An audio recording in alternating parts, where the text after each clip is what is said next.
কিয় সঘন মহঙা হৈছে গাখীৰ কেনেকৈ ৫৬ টকীয়া গাখীৰ বিক্ৰী হৈছে ৭০ টকাত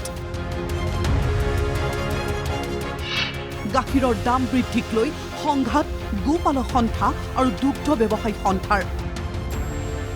দাম বৃদ্ধিৰ প্ৰকোপত এতিয়া জুৰুলা ৰাজ্যবাসী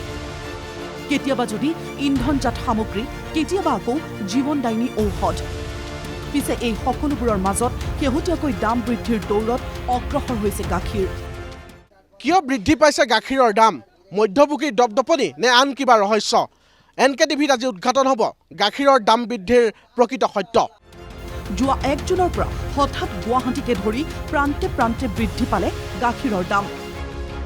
প্ৰতি লিটাৰ গাখীৰত বৃদ্ধি পালে ৫ টকা ৫০ পইচাকৈ গাখীৰৰ দাম বৃদ্ধিক লৈ সৰ্বসাধাৰণৰ মনত ব্যাপক ক্ৰীড়া কৰি থকাৰ মাজতেই দুগ্ধ উৎপাদনস্থলীত উপস্থিত হ'ল আমাৰ সাংবাদিক তেতিয়াই ওলাল উৰহি গছৰ উৰ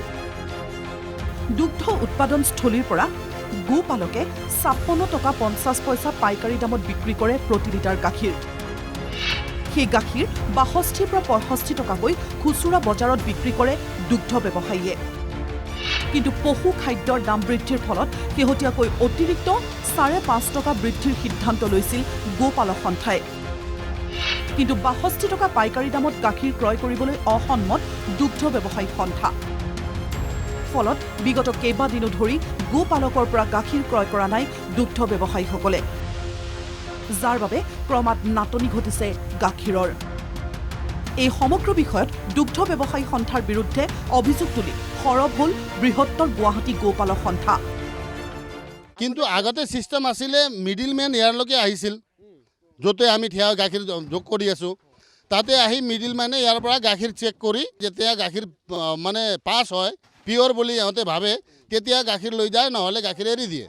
৫৬ টকা ৫০ পইচা এটা ইহঁতে বিক্ৰী কৰে ৬৫ৰ পৰা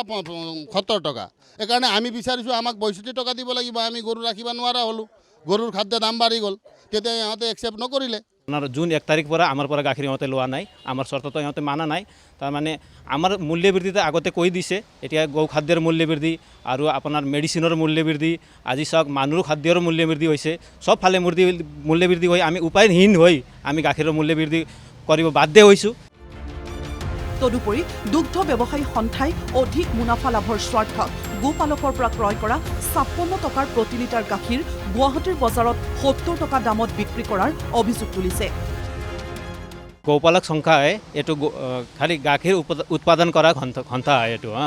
এইটো আমি খালি খুঁটি ৰেটেই আমি নিৰ্ধাৰণ কৰোঁ বজাৰ ৰেট আমাৰ লগত নাই আমাৰ যুদ্ধ হ'ল মিডিলমেনৰ লগত মিডিলমেনে ৬৫ৰ পৰা ৭০ গাখীৰ অলৰেডি মাৰ্কেটত বিক্ৰী কৰি আছিলে আমি পাই আছিলোঁ ৫৬ টকা ৫০ পইচা এতিয়া আমি বৃহত্তৰ গুৱাহাটী গোপালক সন্থাই ডিচিজন কৰিলোঁ যে আমি মাৰ্কেটত গাখীৰ ইহঁতে ৭০ টকাত বিক্ৰী কৰি আছিলে আমি 65ত বিক্ৰী কৰিম আৰু ৩ টকা আমাৰ কেৰিং চাৰ্জ আৰু ৬২ টকা আমাৰ গ্ৰাছ লেভেলৰ প্ৰডিউচাৰৰ আমি পে'মেণ্ট কৰিম মাৰ্কেটত এতিয়া বৰ্তমান কোনো মানুহে ৭০ টকাত গাখীৰ বিক্ৰী কৰিব নোৱাৰে যদি কোনোবাই বিক্ৰী কৰিছে এইটো ইলিগেল